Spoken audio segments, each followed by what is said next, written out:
these characters like, you know, Lil Mama, you know, because that was always like the name of little girls, you know, in slang, and her pose is, you know, very commanding. We call it Lil Boba.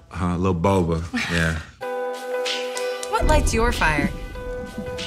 For me, it's food. For Heber Brantley, it's art. Let's follow our passions while the water boils.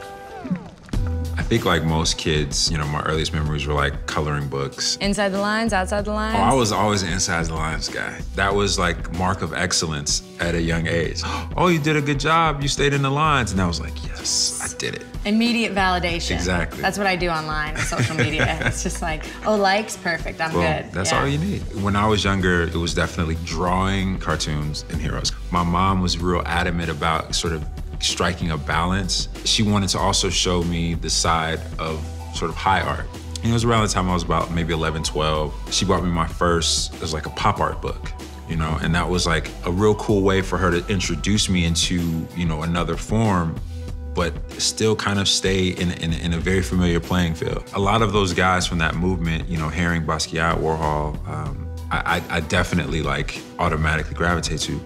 The moment where drawing and illustration became fun was when I learned cheats. And it was this kid who didn't go to my school, but was on the same bus with me. And he was like, dude, you wanna know how to draw muscles? And I was like, oh my God. So all my guys had, even my women that I drew, had just big circular muscles everywhere. What kind of brought you to spray paint? What, did you gravitate towards that naturally? My influences from graffiti culture just came mostly from New York. It was glamorized and it looked cool. And as a 13, 14-year-old kid, it was like, it's cool, I'm breaking the law. But you know, as a kid, obviously you get in, get out. When you're doing something that's more traditional, like the bubble letters and the, you know, the wild styles, it's more identifiable to the authorities that like, this is a no-no. A little bit before I even left high school, I had already kind of moved on and again, wanted to do something different. I loved the comics, I loved film. So I loved the narrative, you know, I love telling stories. And I wanted to have work or do work that was very emblematic of that. Growing up in Chicago, anything that wasn't sort of sanctioned by the city was deemed graffiti.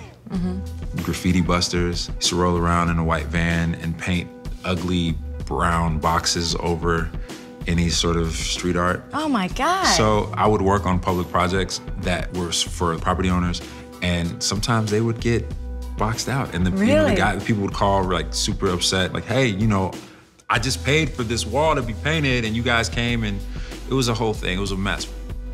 So do you feel like that being on the streets, having to get in and out of things quickly, did that influence kind of your decision-making in the art process? It was a good teacher. You know, it's all about speed. Again, where I create, I'm always... Like a sense of urgency? Yeah, because I have so many ideas.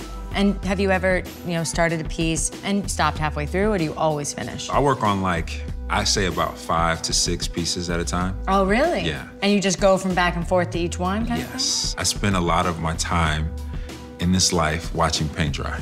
So to keep the energy fresh, constant and fresh, it's important for me to bounce around. Painting is about layers, it's building something up. And so I kind of have to always have a few things happening at once. So how do you keep track of your ideas? Lots of sketching. I think for me, because I have so many ideas, it's just kind of getting them out. This is a character that I created that's sort of become a staple with my brand. His name's Flyboy.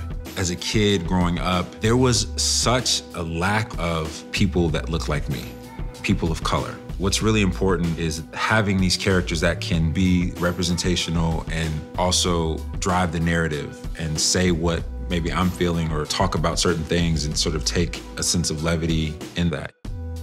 Okay, so what's step one in learning how to master this art? What you want to do is you want to shake that thing. Oh! Just a little click clack, you know? Uh-oh, I broke the can. All right, so it's all about the pressure you give to the nozzle. Okay. There you go. And then you can kind of... Get a squiggle with it. There you go. So then if you take it, slightly angle it, you can kind of do shadow patterns and stuff like that, so. Whoa. There you go, there you go. What I'm getting from this is really that feeling you were describing before about how it's a very physical act. A big part of it is me being in the studio all of the time, and you know, a huge passion of mine is to be able to take it to the streets, getting that sort of feedback as I work. It's kind of like you get the people to like kind of bear witness to your passion manifest and like feel it with you or see. Absolutely, and they become a part of the process.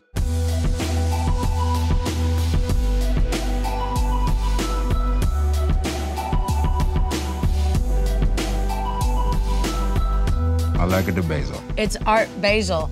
See what you did there. That's pretty good.